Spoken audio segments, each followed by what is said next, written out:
Bismillahirrahmanirrahim. Assalamualaikum warahmatullahi wabarakatuh. Alhamdulillahirrabbilalamin. Segala puji bagi Allah subhanahu wa ta'ala yang masih memberikan kita kenikmatan, nikmat iman, nikmat Islam, serta sehat walafiat.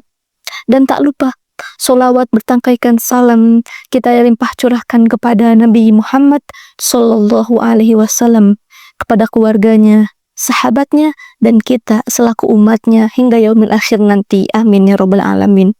Teman-teman yang berbahagia, kali ini saya akan mengajak teman-teman semua untuk mentadaburi satu ayat Al-Quran, yang mana bagi saya ini adalah satu ayat yang sangat penting bagi kita untuk menjalani kehidupan yang bahagia, yang tenang, teman-teman.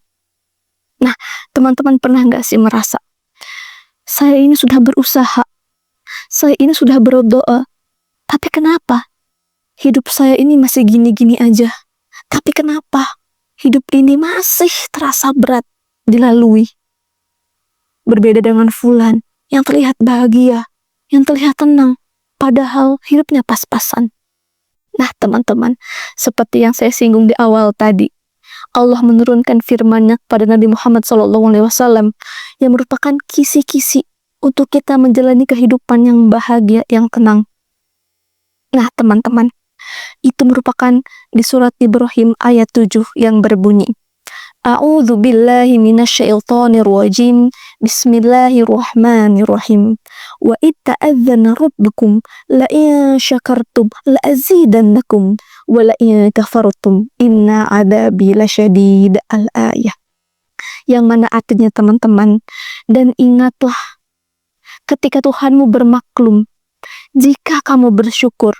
Nah, di awal ayat sudah Allah tegaskan, dan ingatlah. Kemudian ada kata sesungguhnya, yang mana artinya banyak orang-orang yang lalai. Jadi Allah sudah tegaskan seperti ini maknanya. Hai orang-orang yang lalai, ingatlah dengan baik kisi-kisi dariku, supaya kamu bisa hidup bahagia. Apa kalimat selanjutnya? Jika kamu bersyukur atas nikmatku, pasti aku akan menambah kenikmatan itu. Tetapi jika kamu kufur, sesungguhnya azabku sangatlah pedih, kata Allah.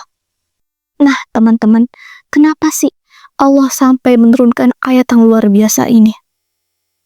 Nah, karena Allah sudah menegaskan di awal, dan ingatlah, wahai orang-orang yang lalai, kembali kepada sifat dasar manusia, pelupa dan juga lalai. Kita hanya seringkali menghitung apa yang belum kita miliki. Kita hanya menghitung pencapaian orang lain, tetapi kita lupa apa yang telah kita miliki. Kita bisa hidup sehat, kita masih bisa makan, kemudian sampai detik ini kita masih bisa bernafas secara gratis. Kalau kita melihat saudara-saudara kita di rumah sakit, yang mana harus menggunakan oksigen, tabung oksigen untuk bantuan bernafas, berapa banyak uang yang dikeluarkan mereka untuk membayar oksigen tersebut. Nah, tapi kadang kita lupa atas kenikmatan yang Allah berikan kepada kita. Teman-teman, ada satu hal yang menarik. Ada sebuah penelitian di Harvard tentang menghitung resiko kematian pada tahun 2016. Peneliti menyebarluaskan kuesioner, dan para peserta ini mengisi 6 item tentang rasa syukur. Dan 4 tahun kemudian, peneliti ini meninjau rekam medis para peserta untuk melihat risiko kematiannya. Dan apa yang menarik, teman-teman? Ada temuan utama yang menarik, yaitu para peserta yang memiliki skor rasa syukur yang tinggi itu memiliki 9% lebih rendah risiko kematian yang dibandingkan dengan skor yang lebih rendah tentang rasa syukur itu. Kemudian, hidup dengan rasa syukur itu bisa menjadi perlindungan dari berbagai penyebab kematian, terutama penyakit kardiovaskular. Nah, tapi kenapa sih, teman-teman? Al-Quran sudah menegaskan, ada ilmuwan yang sudah membuktikan, tapi kenapa banyak orang-orang yang tidak tersentuh hatinya, yang tidak terhipnotis dengan ayat ini? Itulah manusia, teman-teman, pelupa dan juga lalai. Ya, kita hanya fokus Kita hanya menghitung apa yang belum kita miliki. Kita hanya menghitung apa yang hilang, tidak menghargai apa yang tersisa. Kita hanya menuntut, bukan merenung. Dan kita lupa teman-teman, bahwa Allah itu akan menambah kenikmatan jika kita bisa menghargai kenikmatan yang sudah ada. Maka dari itu teman-teman semua, saya ingin mengajak teman-teman untuk merubah pola pikir, untuk merubah cara pandang. Yuk sama-sama kita berhenti menghitung apa yang belum kita miliki. Kita berhenti menghitung apa yang belum kita punya. Mari kita merawat, kita menjaga apa yang kita miliki teman-teman. Mungkin dari situ akan datang keajaiban, akan datang rezeki dari arah yang tak disangka-sangka teman-teman.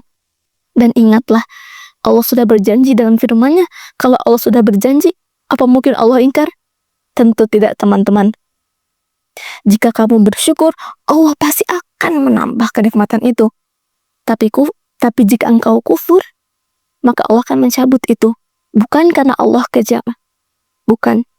Tetapi kita sebagai manusia yang tidak bisa menjaganya. Itulah teman-teman yang dapat saya sampaikan. Kurang dan lebihnya mohon dimaafkan. Wallahu a'lam bishawab. Syukran. Wassalamualaikum warahmatullahi wabarakatuh.